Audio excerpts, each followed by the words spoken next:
Whether new shooter, longtime gun owner, or even police officer or soldier, your handgun needs a Crimson Trace laser sight or light. Get the confidence and reliability you need to protect family, home, and country. Crimson Trace. Lock and load. It's time to load up on some intellectual ammunition with Tom Gresham's Gun Talk. It doesn't matter if you learn to shoot with Daniel Boone or you're brand new. You're welcome here. This is the original national talk show about guns, and Tom Gresham is your guide through the maze of ballistics and politics. So grab your phone and call in right now, 866-825-5486, or just dial 1-TOM-TALK-GUN. Now, here's Tom.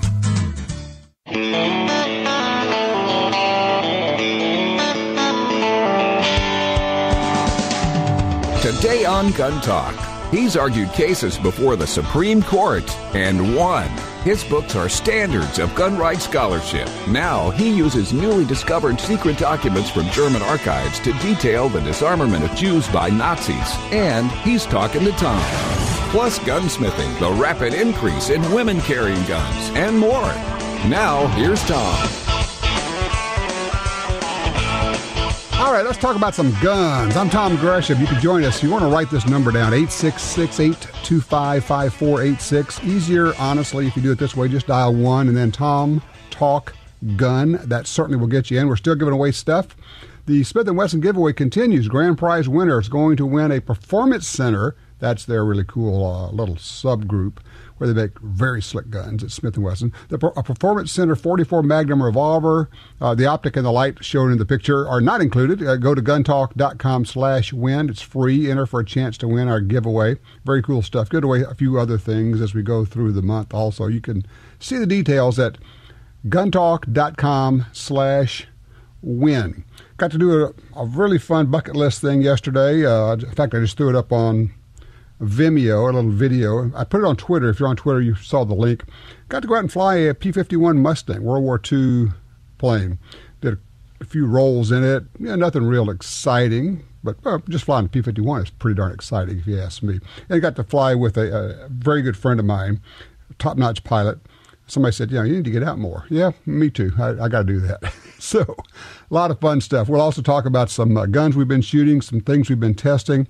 A little bit later on in the show, we'll be talking with Stephen Holbrook, the noted constitutional Second Amendment scholar, lawyer, author, about a new book he has, Gun Control in Nazi Germany, Gun Control of the Third Reich. It's fascinating stuff, and some heretofore unknown documents coming out that, yeah, you're going to want to hear about this one. This one is pretty darn interesting.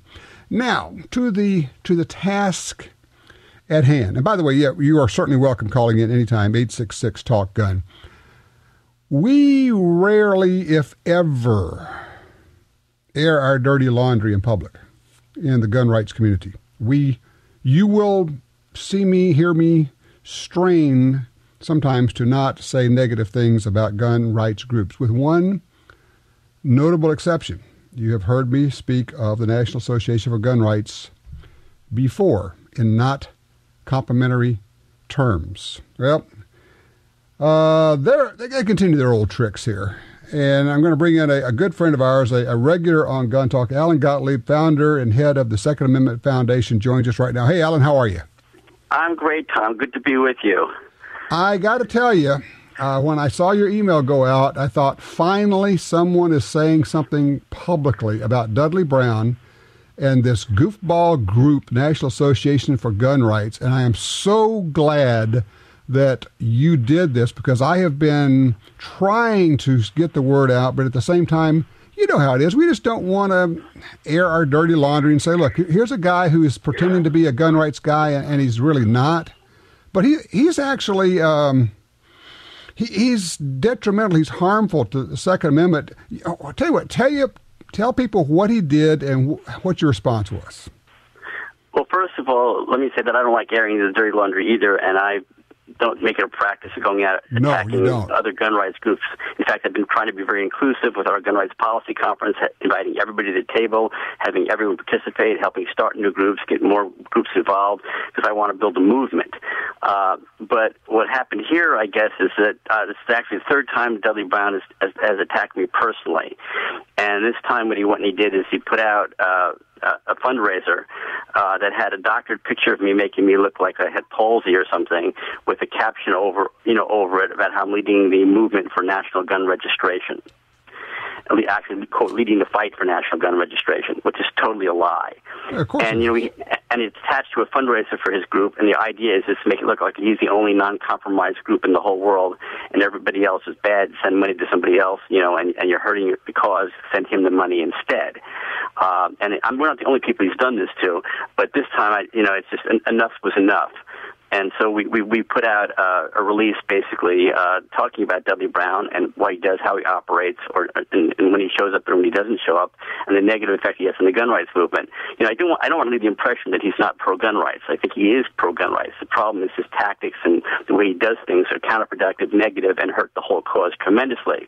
It's great when he throws out his raw meat for the troops, so to speak, but when the raw meat is tainted with deceit and deception, it gets the whole gun rights movement sick and makes us all ineffective. Well, if I may, to explain, I mean, as you say, you're not the first one he's done this to. He's done it to Wayne LaPierre. He's done it to other gun rights groups. His whole tactic is everybody in gun rights who's working to preserve the Second Amendment and working to further the Second Amendment is actually somehow a secret gun control group, and they're actually working against the Second Amendment, and we are the only true believers. We are the ones you need to send your money to, and that's how he raises money. And I got to tell you, I get emails all the time from people who are saying, well, what's the deal with this group? What's with this NAGR group? And you can tell they're thinking, this doesn't sound quite right. And I always tell them, look at what people have done. Look at where they are. Who has been before the Supreme Court? Who has funded court cases? Who has been in Congress? Have you ever seen these guys at any of those places? And I love it. You went through, you did it in great detail. You said, okay, where was Dudley here? Where was you might just go into a little bit of that, what you have done and where he wasn't. Yeah, well, I did this because his throwing mud at everybody else and trying to make it look like he's the only person that out there does the need for gun rights. So we did this, where was Dudley? When the McDonald versus Chicago suit was before the Supreme Court, where was Dudley? He wasn't there. When you do our National Gun Rights Policy Conference for the last 25 years, everybody shows up, where was Dudley? He's not there. When SAF and the National Rifle Association joined forces to stop the unconstitutional gun grab in New Orleans following Hurricane Katrina, where was Dudley? He wasn't there. When SAF and NRA joined forces to defeat the San Francisco gun ban, where was Dudley? He wasn't there. I mean, when SAF, NRA, and the Citizens Agreement for the Right to Keep Their Arms joined forces to defeat the City Seattle Parks gun ban, where was Dudley? He wasn't there. When the International Association for Protection of Civilian Arms Rights was set up and created and brought together organizations from all across the globe, where was Dudley? He wasn't there. He's just never there. He's AWOL. We have a big battle going on in Washington State right now, trying to defeat a background check bill that's draconian that does include gun registration. And where was Dudley? He's AWOL. But there's also places where Dudley has done a lot of things that have been detrimental to us. Some examples which have been brought out to me by other organizations, and I'm defending them. Students for concealed carry, when they filed a lawsuit in his home state of Colorado, knocking out the law that said you couldn't carry concealed on college campuses, and in one, Dudley went off and took the credit for it as a fundraiser to try and raise money off their efforts without ever even mentioning them. And then we just had a similar thing like that with Georgia Carry in Georgia, where they got great advancement in their carry laws in Georgia. Dudley floats in afterwards and tries to claim credit for it and raises the money off all their efforts. He's done that in Montana. He's done it in other states. He's criticized grassroots groups in North Carolina and Minnesota for some of their lobbying because they weren't pure enough for him, even though they're advancing the football for us down the field. He's not a team player. He's not really part of the movement. It's Dudley's way or the highway. And it's reached the point that quite frankly, he runs TV spots against pro-gun rights congressmen. He gets involved in primaries between Republicans where you have 2 or 3 good pro-gun rights Republicans running. I don't mind him picking one of them to support, but then you don't claim the other ones are gun grabbers because it's just not true. And this is what Dudley does. It's like it's how to incite, almost incite a riot to get people agitated, excited, so they'll send him in their money. The only problem is most of the times his claims are false. What was the deal about the UN? Was he claiming that he was at the UN? He sent out one of his fundraisers that, quote unquote, I'm in New York, at the UN, during the Arms Trade Treaty, fighting and protecting your rights. Well, I was an NGO delegate of the UN, along with delegates, representing SAF, the Citizens Committee, the National Shooting Sports Foundation, SAMI, the National Rifle Association. Let me tell you, Dudley was not there. He was not in the building. He had no credentials to get into the building. But he does this stuff taking credit for everybody else's work, and then he goes back and criticizes everybody else because he doesn't like the way they're doing it. Have you heard anything since you sent your email out on this? Well, not from Dudley, but I'll tell you, Tom, I'm glad you raised it because it reminds me to do this. There have been thousands of gun owners that have called our office, emailed us, posted on Facebook, tweeted, did blogging and commented on blogs and on discussion boards, defending our work and, quote unquote, letting people know all the problems they've had with Dudley Brown and the National Association for Gun Rights. And I wish I could personally thank every single one of those because the kind words have meant a really great deal to me this week. And I really just can't get out there and do that. It bothers me because I really would like to thank them all. So I'm going to use your show to thank many of them, of course, that probably were a lot of your listeners. And it's really a heartfelt thanks from the bottom of my heart because it was really great. I've heard a lot from a number of NRA directors who thanked me for doing this because it's about time somebody stood up and did this. None of us like to air our dirty laundry. None of us like to attack another gun rights group. But there reaches a point in time when he's become poisonous. Yeah. All right. Well, let's put him aside. You guys have had actually some successes recently that I'd really rather talk about the good things that are going on and the fights that we're winning because we are pushing it back. I mean, this thing in Arkansas was huge. Me too, yeah. It was really great. We just won a lawsuit in Arkansas on the concealed carry law, which, every time we move forward a little bit for somebody, it moves it forward for all of us. In the case in Arkansas, they didn't allow legal non-residents to be able to get a concealed carry permit. You could own a gun, but you couldn't get a permit to carry. And we knocked that law out on a strict scrutiny basis as well, which is great because every time we get a strict scrutiny ruling on anything to do with gun rights, it's just really tremendous. We've won similar cases like that in other states as well. New Mexico is one of them that comes to mind, and that was really a great victory for us at a time, of course, when the anti-gunners and some anti-gun judges have been pushing back against us. It's nice to get a clean, nice win like this. Mm-hmm. But also, we did some other great developments in the past week or so, not necessarily here in the United States, but this is a worldwide battle. Gun rights should know no borders. I just came back from an international gun rights conference in Taipei, Taiwan, hosted by the Taiwanese Defensive Firearms Association, where we spoke representing IAPCAR, the International Association for Protection of Civilian Arms Rights, and the Second Amendment Foundation, and the Keep Bear Arms from Russia was there speaking as well, so it was fairly international in tone. We had delegates there from Republic of China as well as the People's Republic of China, and trying to push gun rights, more internationally, and it was really great. And I'd like to come back after the break and hear the music coming up to talk about what's happening in Russia. Absolutely, we'll do that. Sorry about I hit you too hard with that music. I'll come back, we'll do that. And there's something else I want to talk about. Is I want to draw some lines between the effort in Arkansas and where they were blocking legal aliens and what that means to everybody else, because I know a lot of people are thinking, what's that mean to me? I don't know. Well, I can explain this and why it's really important. We're talking with Alan Gottlieb from the Second Amendment Foundation. If you want to see more things that they're up to, their successes where they are actually in the middle of the fight, go to saf.org. 866-TALK-GUN. Be right back.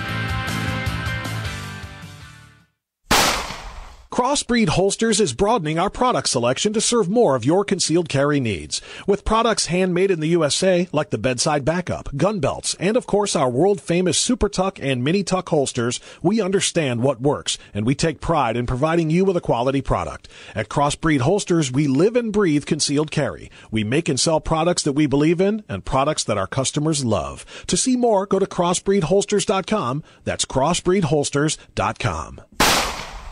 The XDM 3.8 Compact from Springfield Armory is 2 guns in 1. Use as your concealed carry gun with a compact magazine and use the extended magazine for home defense. Carry 13 rounds of 9mm in the compact magazine and a whopping 19 rounds in the extended magazine. To see the entire family of Springfield Armory XDM pistols, go to SpringfieldArmory.com. That's SpringfieldArmory.com. The .45 Auto, also known as the 1911, is the standard other defensive pistols are measured against. No matter what pistol you carry, techniques developed around the 1911 are vital. You know you need training, and you know your concealed carry class definitely was not training. Now Gun Talk presents an exciting DVD, Fighting with the 1911 with Tiger McKee. Tiger's unique training style will have you drawing, moving, shooting, and running your gun better, no matter what style pistol you prefer. At ShopGunTalk.com, you can order our DVDs of Tiger's instruction. ShopGunTalk.com also has a 2-DVD set, including Concealed Carry 1. Get both for the information you know you need. This really is life and death. ShopGunTalk.com has DVDs, books, and other essential gear. ShopGunTalk.com. That's ShopGunTalk.com. One machine, one operator. Each machine is run by a single pair of hands. Hands that spend all day, every day, learning the machine inside and out. We don't believe in quotas.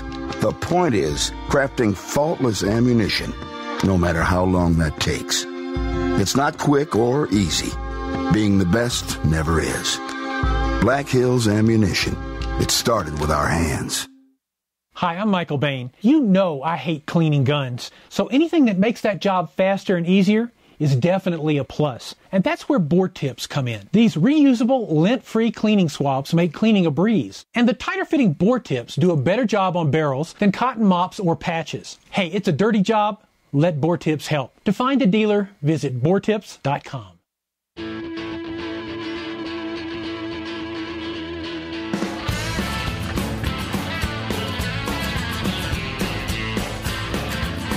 Sign up for our Gun Talk newsletter and join the Truth Squad at www.guntalk.com. Now, back to Gun Talk with Tom Gresham. It's interesting how sometimes you can have two things happen that are seemingly completely not related and they connect completely. I had that happen. I'm talking with Alan Gottlieb from the Second Amendment Foundation. Alan, I was thinking about your win in Arkansas where legal aliens were being denied the right to conceal carry. And then I was reading part of Stephen Holbrook's book of Gun Control in the Third Reich, and it's like all of a sudden this light went on. And I said, I've got to explain this to people why this is important, because his point was that even in the pre-Nazi days in Germany, what they did is they banned gun ownership to certain groups, not based on your behavior or having been convicted of a felony or something like that, but just because you were in a group. And that's what was going on in Arkansas. If you belong to this particular group, you had no gun rights. Well, let me fast forward that.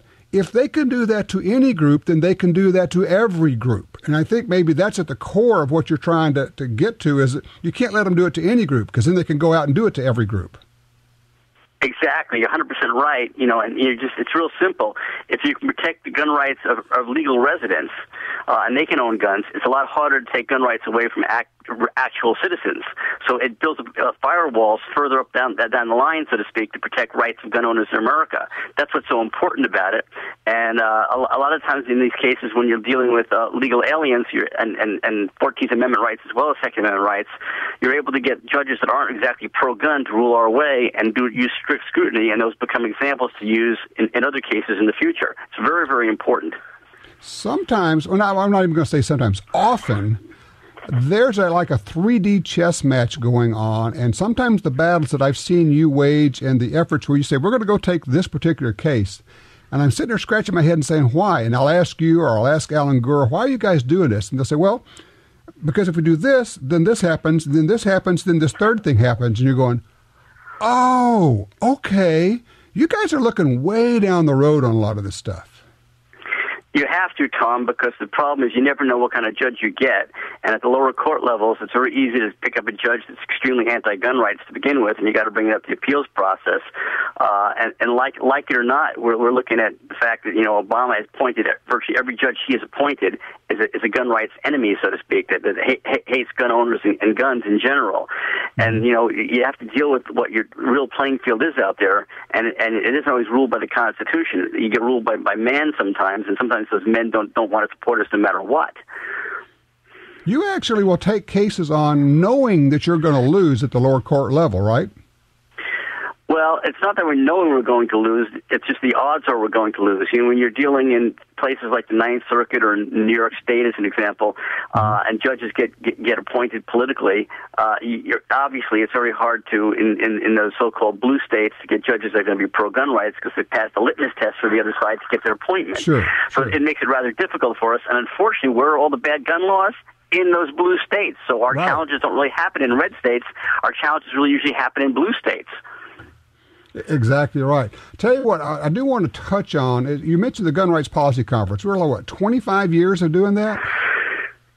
Yeah, maybe a little more. I don't know, but somewhere around that number, it's absolutely amazing. And this year, of course, we're going back to Chicago to celebrate some of our big victories, both in McDonald v. Chicago getting right of gun ownership in the city of Chicago, but also Moore versus Madigan making Illinois now a carry state. And we're kind of proud of that. We want to go celebrate and stick it back in Rahm Emanuel's eye, so to speak. And we're going to have some fun. So we're really not in the city of Chicago. We're at Chicago O'Hare Airport, which is outside the city, at the Hyatt Regency Hotel there. And, for those who don't know, the Gun Rights Policy Conference that's put on by the Second Amendment Foundation and Citizens Committee, and the NRA is invited, GOA is there. This is free to attend. I want to stress that. People can go to this thing, and it's absolutely free. And you're there, you're mingling with John Lotz of the world, the Masada Eubes of the world, and you're getting this great information. You come back with this stack of books. It's so big you can hardly even carry it, and all of that's free too. It's just amazing that you've been doing this for so long and this huge outreach to the gun rights public. Well, I have to credit our donors and supporters for helping to fund it to make it all possible, because we do give away lots of valuable, expensive materials to people that come. But it's really the place to be. It's the gun rights event of the year. You can register for it at saf.org. It's free. It's the last full weekend in September, and it really would be great. Before the break, real quick, let me just change gears on you. Yes. We scored a big international victory, and we're kind of happy about it. Our Russian affiliate in Moscow, Russia's now passed a castle doctrine law modeled after laws here in the United States, which is absolutely amazing. So that Russia is now going to have a castle doctrine law for self-defense inside your own home with a firearm, and that's a major victory in a country like Russia. Well, it's huge because it also sets the stage for international attention, and when you go to the UN, you can take advantage of that. Alan, look, I've got to run. I know you know what the clock is, but just wanted to say, attaboy on standing up to Dudley Brown, this National Association of Gun Rights slander attack on you. It was awful, and I am so glad that you actually came out and stood up and said, no, this is what's really going on. Well, thank you for your kind words as well, and all of those from your listeners, too. Thank all of you. All right. Thanks so much, Alan. All right. Let's talk about guns. Sometimes we got to talk politics, and that's okay. And then rarely, very, very rarely do we talk about this internal stuff like this. What gun have you purchased? What gun are you shooting? Which gun do you like? And when we come back, I'll tell you about a couple that I shot that I just fell in love with. Have you taken your family, friends, and kids shooting lately? You're listening to Tom Gresham's Gun Talk, and we'll be right back.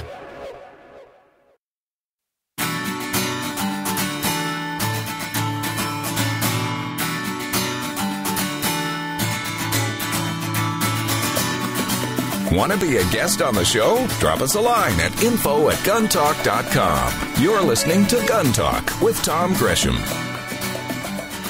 All right, 866-TALK-GUN. We'll get you in here, 866-TALK-GUN. You can also shoot me an email, tom@guntalk.com. And I'm at Gun Talk on Twitter, where we have a conversation going on. You can post a note on Twitter, and I'll see it, and I may comment on it. If there's something you want to ask, you can throw it over on Twitter as well. So a lot of ways for you to get involved. 866-TALK-GUN.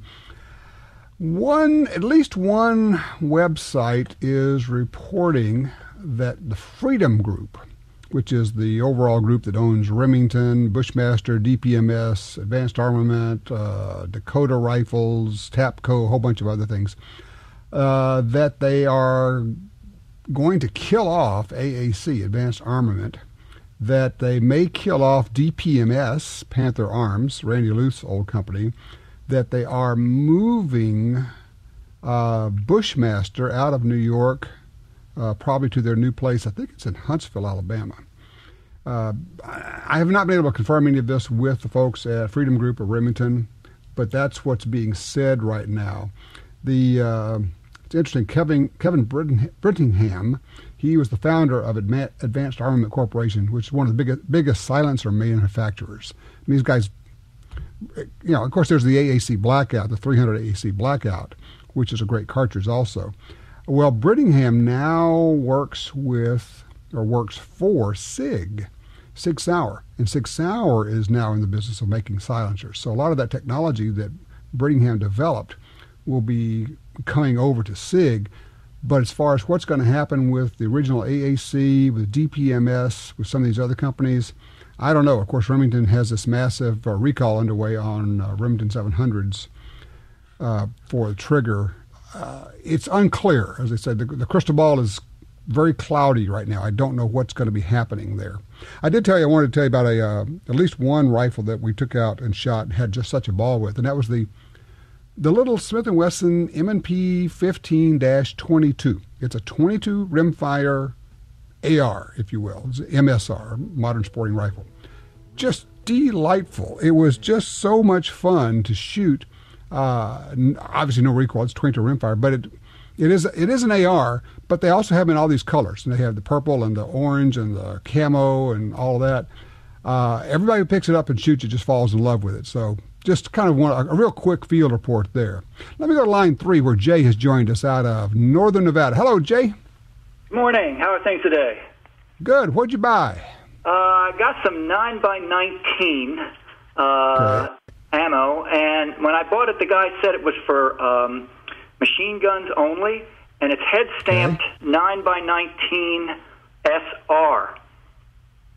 It had German writing on the box in English. It's a 91 grain hollow point. Other than that, it's just factory ammo. I'm just wondering, do you, in your opinion, do you think it would be safe to use in a Glock 19 or a Springfield Armory XD?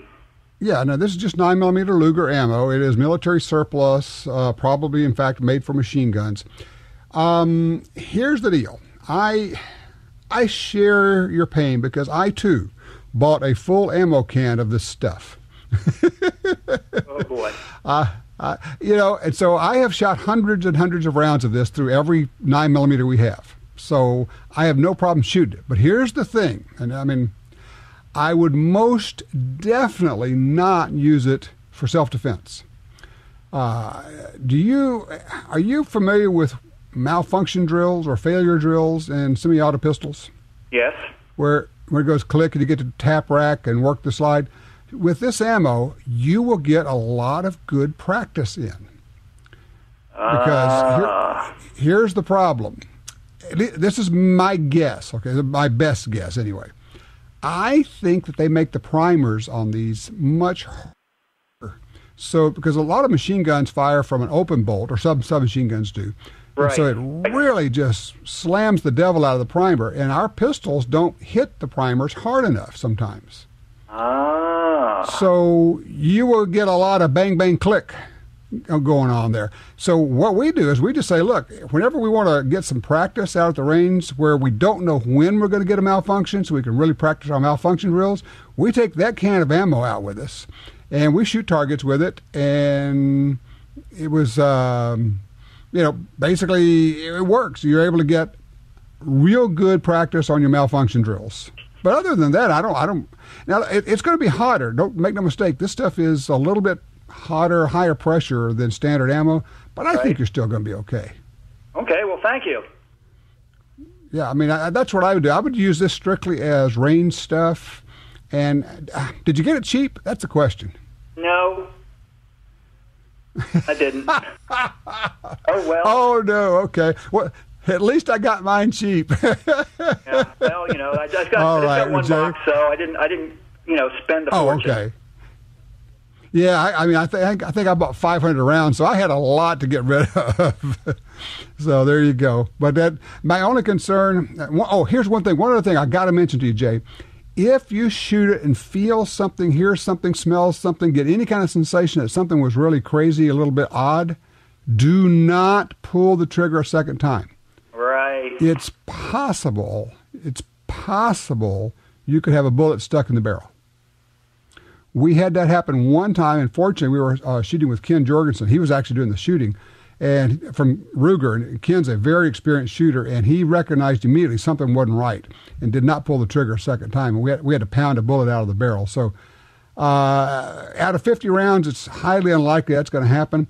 My box of ammo I got was kind of loose, and some of it was different bullet weights, different bullet shapes. We had wad cutter looking or semi-wad cutters, goofy stuff in there, just odd. So mine was a mixed bag. Back when you couldn't find ammo at all, I bought this, which leads me to say, do what I say, don't do as I did. I wouldn't buy this stuff again. I wouldn't buy a mixed lot of goofy stuff that I don't know where it came from. So, but anyway, I think you're going to be okay. All right, I appreciate that. Tell you what, 866-TALK-GUN will get you in here. You have any thoughts on shooting this surplus machine gun ammo in your pistol? Have you ever had a chance to do something like that?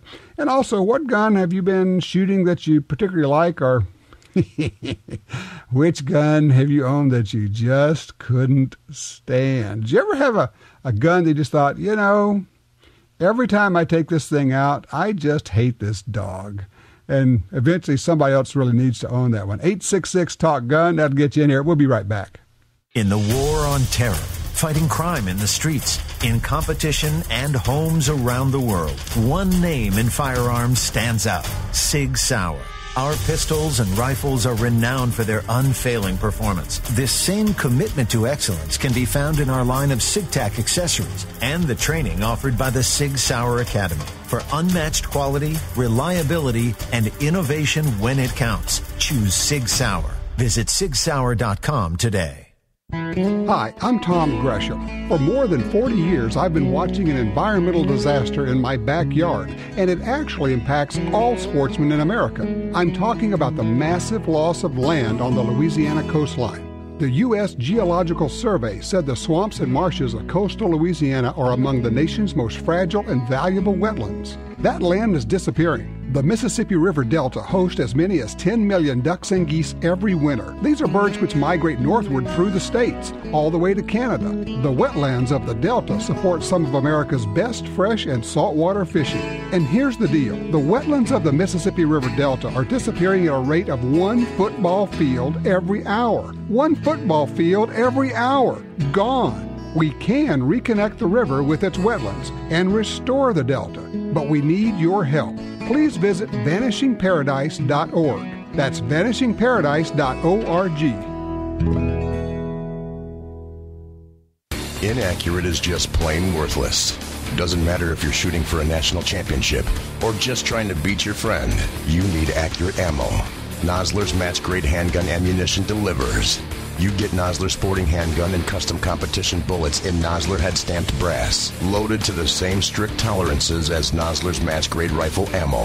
Handgun accuracy through match-grade ammo. Available in 9mm, 40, and 45. Visit Nosler.com.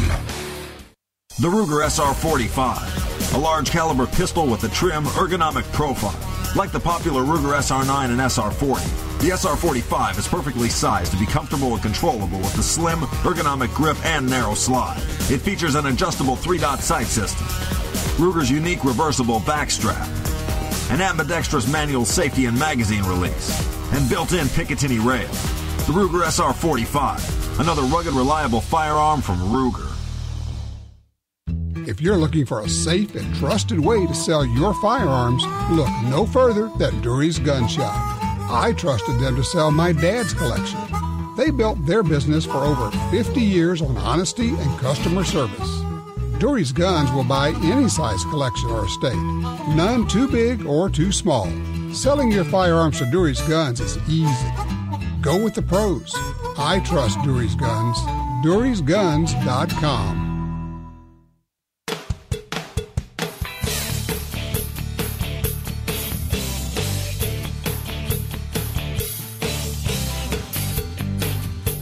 Thanks for being one of the 100 million gun owners in America who support Tom Gresham's Gun Talk. Even if you don't want to be on the air, you can still email Tom with your questions or concerns at tom@guntalk.com. Now, back to Gun Talk.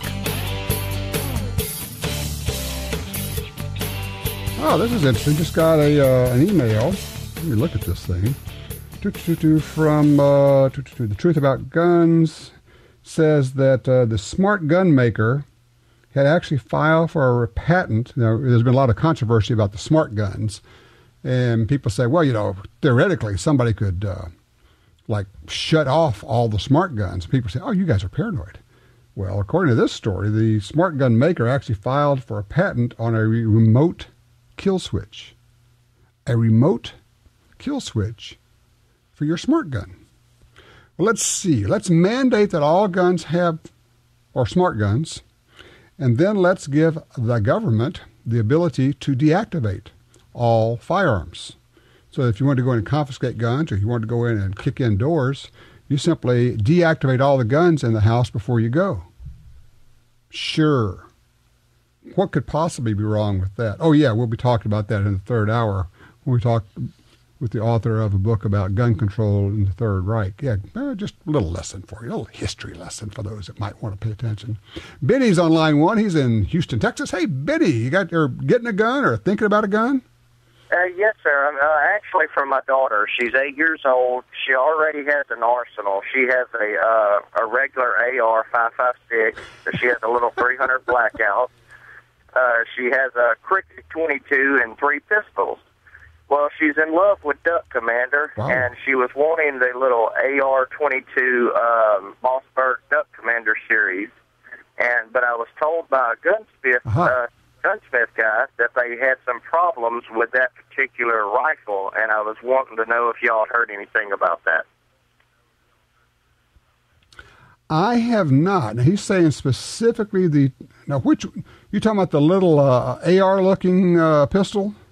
Yes, sir. No, the rifle. It's an AR pistol. They have the pistol and they have the rifle. Gotcha. And I was going to get her the rifle. Okay. Or should I just bypass all that and step her on up? I just bought her a little 410 shotgun last weekend, and she's having a ball with that little 410 pump, mini Bantam.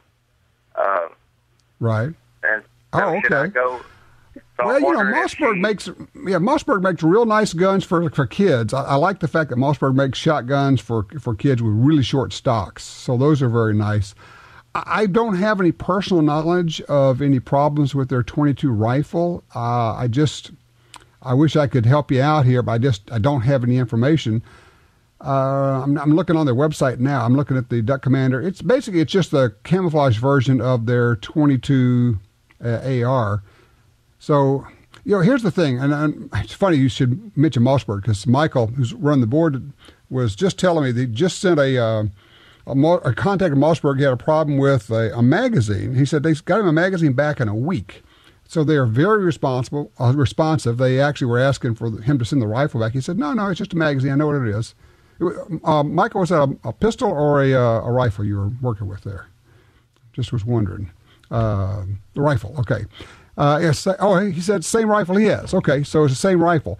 And so he sent that back and got a new mag for it. So, and he has not had a chance to go out and shoot it yet. So right now, I guess this would be one data point where somebody did have an issue. Mossberg was responsive. Honestly, I wish I knew what to tell you, but I don't in terms of this particular gun. But they are responsive. They want to make things right. So I don't know if this is an issue. And I will tell you this. Every gun maker tells me the problems that they have, a lot of them are from magazines, and a lot of times they buy their magazines from vendors. So you might, I think you could probably get the rifle if she just loves it. Get it. If it doesn't work right, Mossberg will take care of it or make it right for you. I mean, that's about all I know. So I hope that helps, Benny. I appreciate the call. All right, listen, let me get to Tim in Carson City on line 2. Hey, Tim, how are you? Hey, Tom, just great. Thanks so much, again, for a terrific show. You had asked about different handguns. I just recently bought a new Springfield Armory XDM, the 5 1/4 inch 45 ACP in the competition series that they have. Yeah, the 525. What a sweetie. It is an absolute sweetie, and I just love it. And I was even I'm trying to adjust my grip I was watching Jerry Michlick's on his website, the whole idea about even using that the total wraparound grip on the front to get control of the weapon to minimize that muzzle movement. And so I'm working on that. But I was telling the story behind the story. I'll tell you what, we're up against the clock here, man. And I apologize, Tim, but we got a hard break and we got to hit this. And I'm glad you reported in the Smith & Wesson XDM 525 is a really sweet pistol. Shoots great. You might try the long thumb. Stick both your left and your right thumbs out as far as they can along the side of the barrel. It really helps control recoil when you shoot it that way. You don't have to agree with Tom to participate in the show. Call now with any of your concerns about guns, gun rights, or particular firearms, or suggestions for your shooting activity or personal protection. 1-866-825-5486. Gun Talk is coming right back.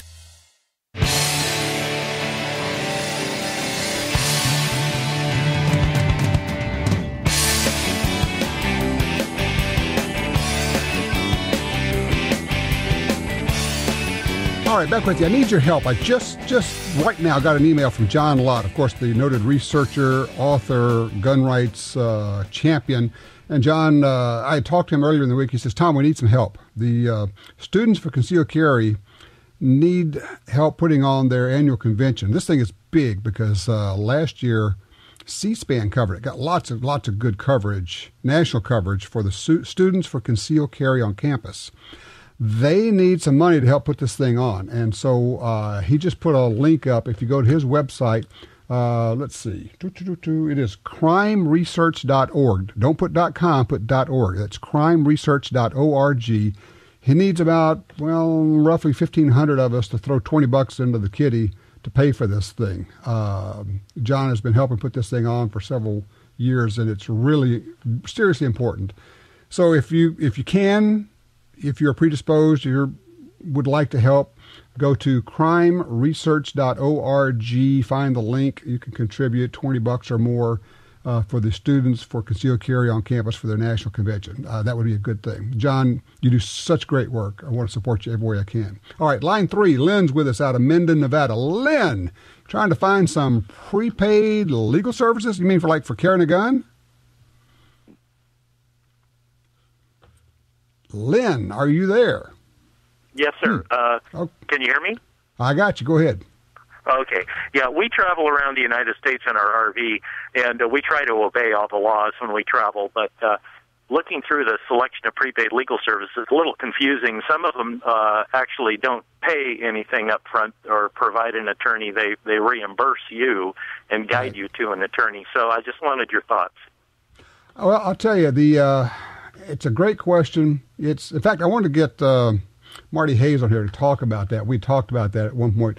There's a group that I personally use.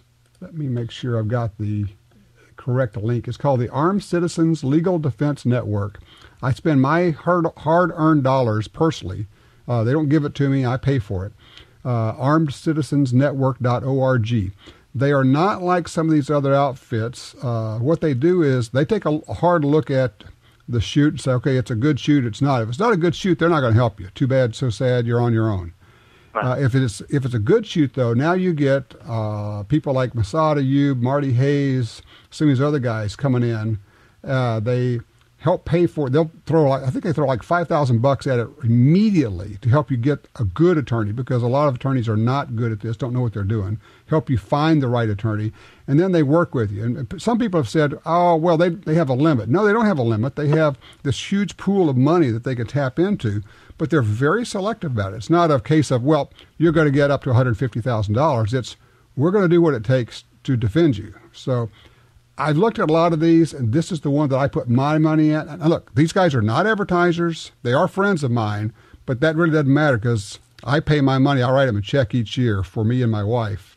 So I don't know if that helps you, but that's the outfit that I use. That's terrific. I'll check them out. Okay, it's called on the web, it's ArmedCitizensNetwork.org. Man, what a huge deal to be able to get these guys helping you out. People who have been police officers, people who have law degrees, people who are firearms instructors, people who have been expert witnesses in these cases, who have decades of experience, instead of saying, well, gee, I wonder if my lawyer has ever had a case like this before. You know, a lot of criminal defense attorneys have actually, if they've ever defended somebody who's innocent, they either weren't aware of it or they don't care. They just assume that everybody that they defend is guilty. It's a whole different deal to defend somebody who actually really is innocent. There's a different way about it. And if they say, well, of course you're not going to testify, well, maybe you might want to be looking around, because if it's a good shoot, nobody else knows what happened there other than you, and you need to be explaining this stuff. Anyway, that's who I use, Armed Citizens Legal Defense Network. 866-TALK-GUNS. You ever thought about buying insurance for concealed carry? Let me know. No black helicopters here, just the facts about gun rights and gun ownership. This is Gun Talk.